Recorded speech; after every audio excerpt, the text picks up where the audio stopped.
de la sociedad. Buenos días a todos. En primer lugar, quiero agradecer a la asociación por esta invitación, por darme la posibilidad de estar aquí y compartir con vosotros un poco acerca de los avances de la comunidad científica en el tema de movilización de pacientes y su relación con el daño con los trastornos musculoesqueléticos.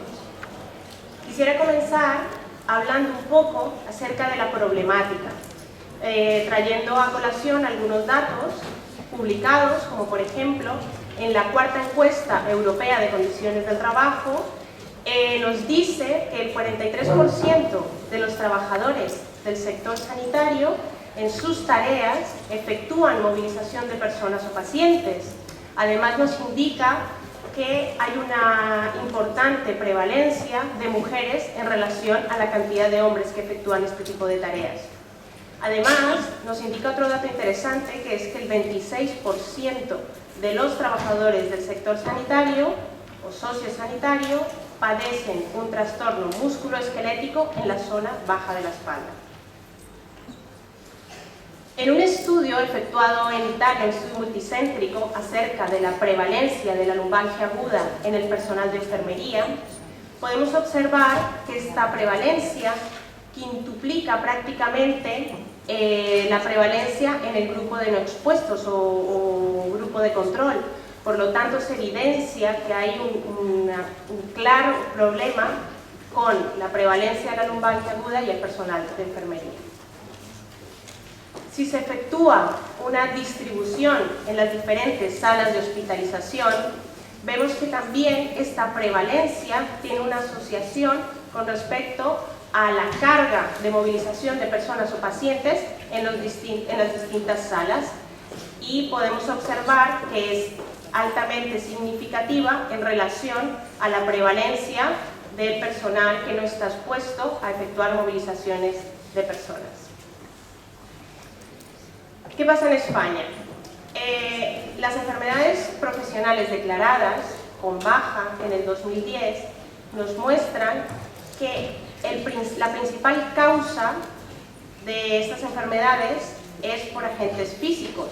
Podemos ver que el 83% de las enfermedades son causadas por agentes físicos. Si nos vamos a ver cuál es la distribución de agentes físicos, vemos que el 84% de las causas por enfermedad profesional en España son por trastornos musculoesqueléticos. ¿Qué pasa en el sector sanitario asistencial? Pues que es aún mayor este porcentaje. El 94% de las enfermedades declaradas en el 2010 son causadas por trastornos musculoesqueléticos. En España aún no se reconoce la lumbalgia aguda ni la hernia discal como enfermedad profesional, pero en Europa únicamente hay dos países que ya la reconocen, que son Alemania y son Italia, que la han incluido en la lista de enfermedades profesionales en el año 2007. El objetivo es lograr que en España esta enfermedad se trate como tal, como enfermedad profesional.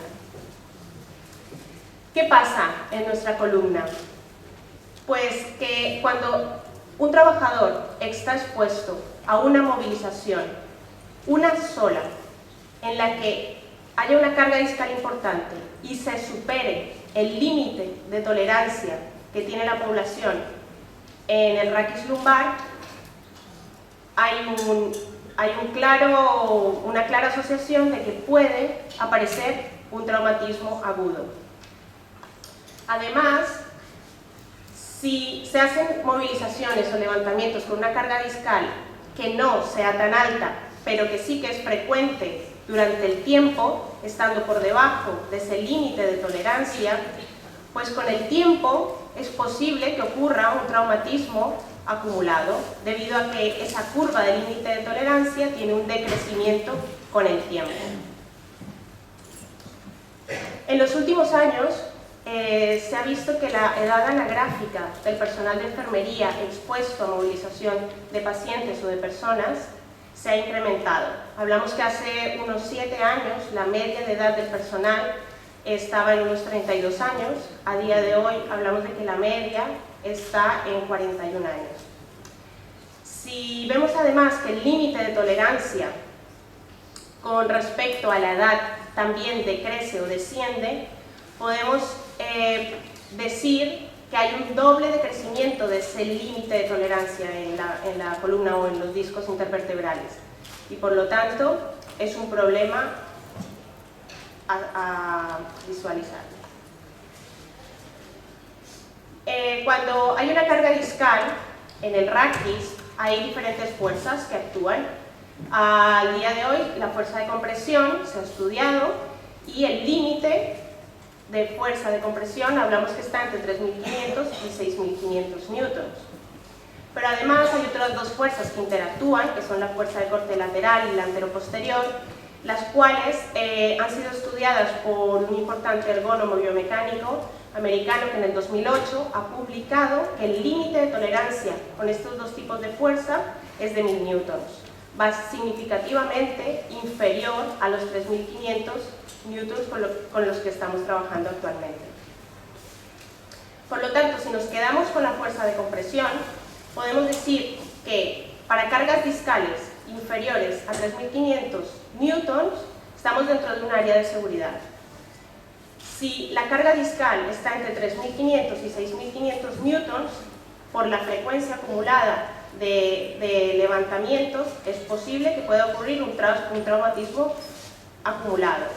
Y si superamos este límite de tolerancia, con una carga discal superior a 6.500 newtons, pues hay un claro peligro y una clara asociación de que se puede producir un daño.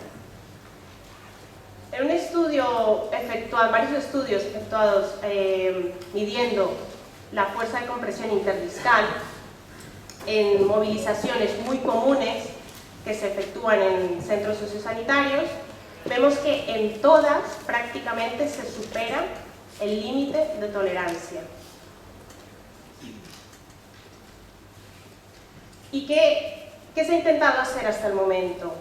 El trabajo que se ha hecho prácticamente ha ido enfocado a la formación del personal de enfermería para que efectúe estas movilizaciones con una técnica correcta. En esta imagen podemos ver que efectivamente una técnica incorrecta supera el límite de tolerancia de carga interdiscal, pero que además, efectuando una técnica correcta, también estamos llegando a límites muy altos y hay una gran asociación de probabilidad de aparición de un traumatismo musculoesquelético. Por lo tanto, el mensaje claro a día de hoy es que las movilizaciones manuales no se deben efectuar. Las movilizaciones de personas y de pacientes deben ser acompañadas mediante equipos de ayuda o ayudas técnicas, que son las únicas que, con los estudios hechos del laboratorio, la carga interdiscal es inferior en el límite de tolerancia. Conscientes de esta problemática y a nivel de ergonomía y de prevención de riesgos, se ha tratado este problema como el levantamiento de cargas mediante la serie de normas ISO 11228 o la guía técnica del instituto, que nos da recomendaciones acerca del levantamiento manual de cargas, pero que es carente en cómo gestionar el problema de la movilización de pacientes. Pues desde ISO y desde el Centro Europeo de Normalización se ha hecho un llamado para trabajar en esta problemática, efectuando un proyecto que se resuma en un documento técnico para poder gestionar y minimizar este tipo de riesgo. Este documento técnico se ha terminado hace poco, el 25 de mayo, y se publicará próximamente. Se ha consolidado este documento técnico bajo la serie de normas de ergonomía que nos habla específicamente sobre la manipulación o movilización de pacientes en el sector sociosanitario, en donde su objetivo es que sea una guía útil para poder gestionar este tipo de riesgo. Este documento se ha hecho basándose en la experiencia de muchos países que han intentado gestionar y minimizar este tipo de riesgo y por lo tanto se ha consensuado todas sus experiencias y todos sus criterios para poder aportarlos de una manera coincidente para la aplicación de los países en los que tenemos que seguir trabajando en el tema. Este documento técnico tiene dos objetivos específicos. El primero, como es de suponer, es mejorar las condiciones de las personas que movilizan personas, minimizando esa sobrecarga biomecánica y también disminuyendo el absentismo y la aparición de problemas musculoesqueléticos. Pero además, mejorando estas condiciones, hay un impacto directo sobre la calidad asistencial y es otro de los objetivos principales de este documento técnico: mejorar esa calidad asistencial, velando por la seguridad del paciente y del trabajador y además velando por la dignidad del paciente. Este documento técnico hace recomendaciones acerca de parámetros que son incidentes en la aparición de la sobrecarga biomecánica y, por lo tanto, de un problema musculoesquelético.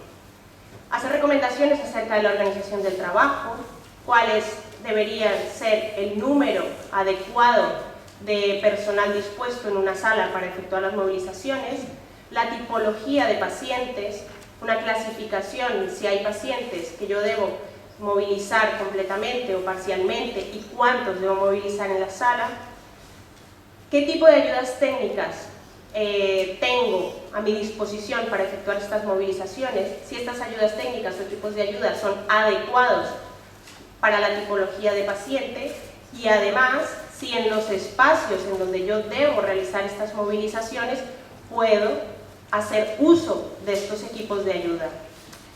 Y por último y no menos importante, habla también acerca de la formación a los trabajadores. Es muy importante que esta formación sea adecuada y sea suficiente y teórico-práctica.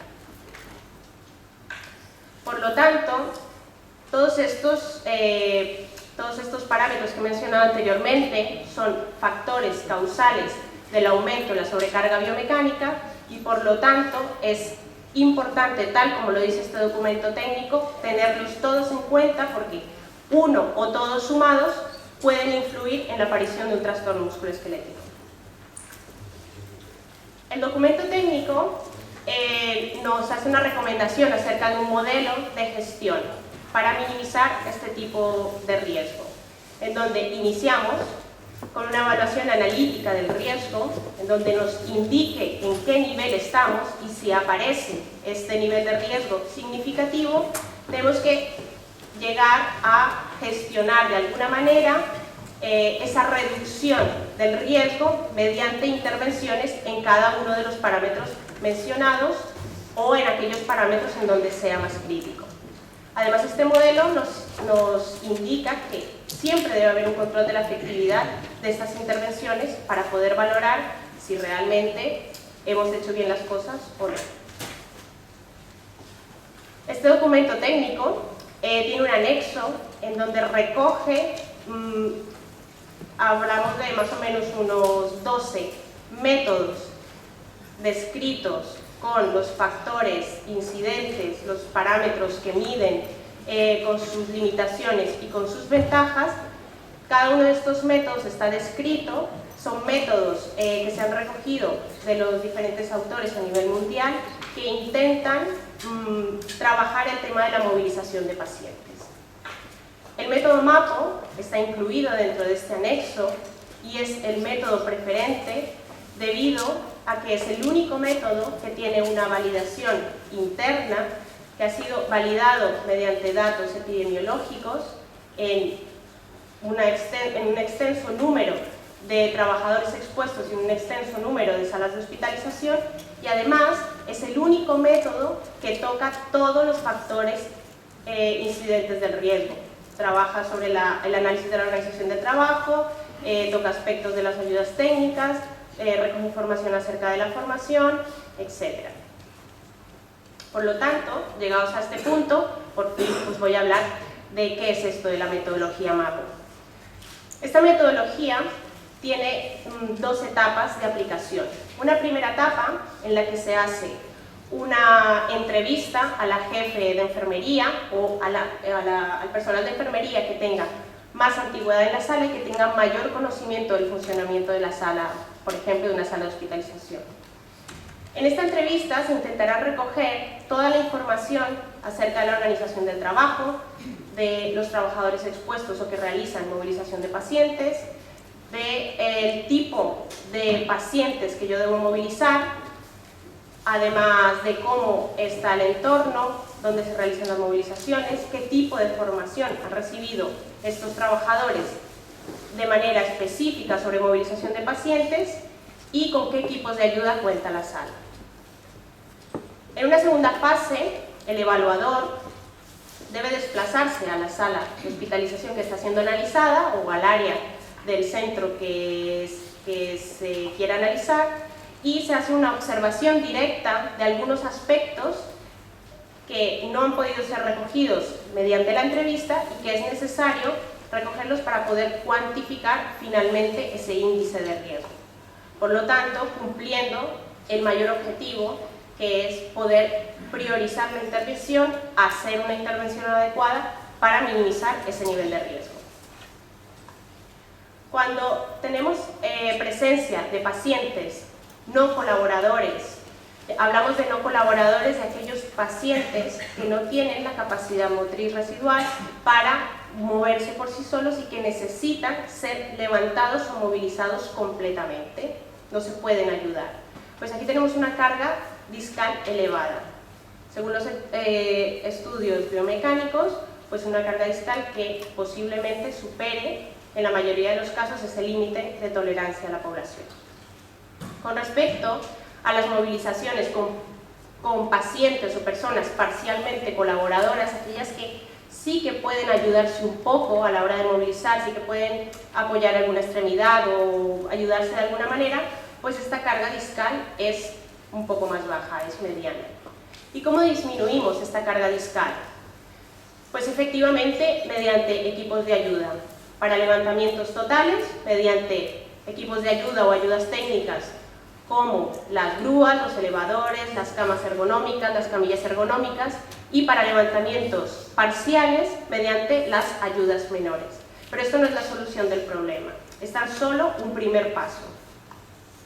Aquí vemos algunos ejemplos de grúas que seguro que las conoceréis muy bien, y quería simplemente enseñar cómo, por ejemplo, la cama ergonómica puede contribuir a efectuar un levantamiento parcial sin necesidad que el personal tenga que hacer ningún esfuerzo. Aquí vemos un ejemplo de una ayuda menor, una tabla de deslizamiento utilizada para una transferencia lateral. Vemos también otro ejemplo de la sábana de deslizamiento, cómo esta ayuda menor puede contribuir a minimizar o prácticamente a que no ocurra el levantamiento manual.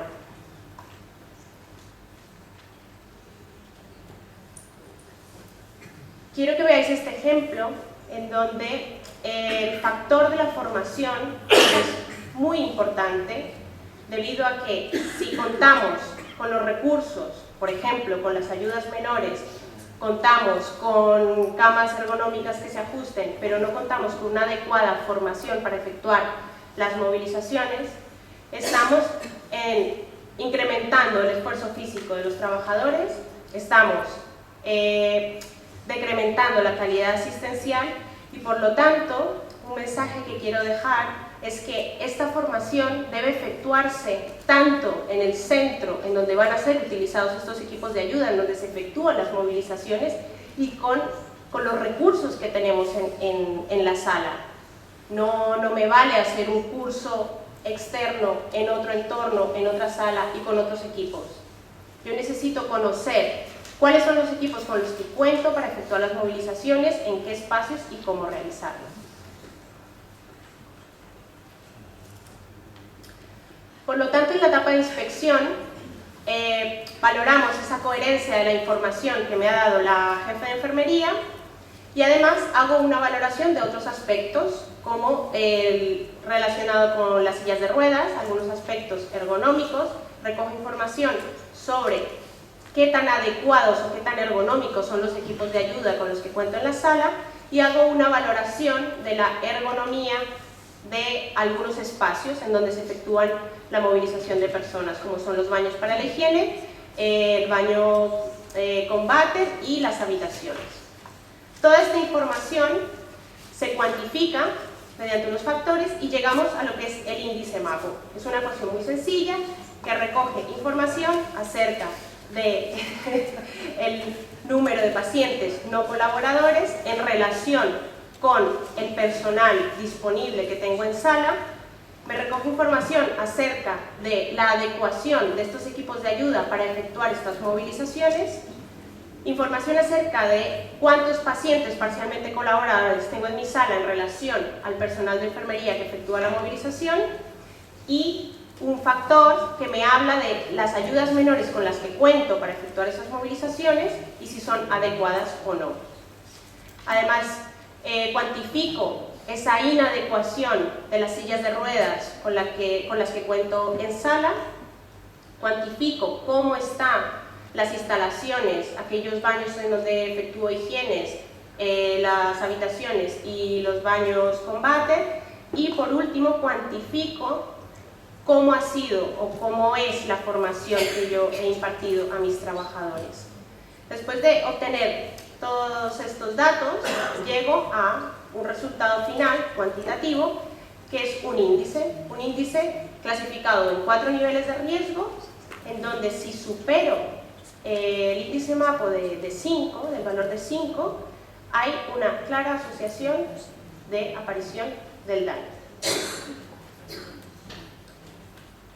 El método MAPO también coincide con ese modelo de gestión del riesgo que propone el documento técnico o el Technical Report, en donde se inicia con esta evaluación analítica del riesgo, se realizan intervenciones como por ejemplo la adecuación o dotación de las ayudas para las movilizaciones, se efectúa la formación después de haber adquirido estas ayudas técnicas o los equipos de ayuda, no antes. Es importante que el trabajador pueda utilizarlas. Y después a largo plazo se pueden hacer intervenciones ya más estructurales, mejorando los accesos, la accesibilidad de los espacios. Y finalmente es imprescindible hacer una verificación de la eficacia de la intervención para ver y comparar esa foto, la foto inicial y la foto en donde seguramente hemos obtenido alguna reducción del riesgo. Hace algunos años nos planteamos cómo empezar a tratar este problema. Pues conformamos un grupo de trabajo con los autores de la metodología, empezamos a trabajar sobre la traducción y adaptación de la metodología a la lengua castellana. Se han trabajado todos los materiales o fichas que utiliza el método para poder recoger la información, y estas fichas y una explicación de la metodología serán publicadas próximamente por el Instituto Nacional de Seguridad y Higiene del Trabajo. Esperamos que a finales de este año por fin lo publiquen, en donde nos hablará sobre la evaluación del riesgo por manipulación de pacientes mediante el método MAPO. Con los autores del método también se ha formado un programa académico dirigido a los servicios de prevención propios y ajenos que efectúan la gestión del riesgo en los centros sociosanitarios, para poder aplicar esta metodología de una manera sencilla mediante ayudas, no lo llamamos software porque esto es un Excel, ¿no? Pero mediante ayudas informáticas que me permitan a mí recoger esta información, sobre todo la organización del trabajo en salas, de una manera más fácil, obteniendo también una clasificación de las diferentes áreas del centro sociosanitario, pudiendo efectuar un mapa de riesgo en donde en este mapa visualmente podré ver cuál es la prioridad de la intervención, por qué sala debo empezar a minimizar este riesgo, y además pudiendo hacer simulaciones del impacto de las intervenciones que vayamos a efectuar, simulaciones que me contribuirán a verificar el coste de la intervención relacionado con el impacto en el nivel de riesgo, que al final es lo que nos interesa. Ya estoy. Creo que he corrido un poquito porque estábamos apretados de tiempo, pero esto es lo que tenía para compartir con vosotros. Muchísimas gracias por escucharme y espero que próximamente podamos compartir mucho más debates acerca de esta metodología y del riesgo asociado. Gracias.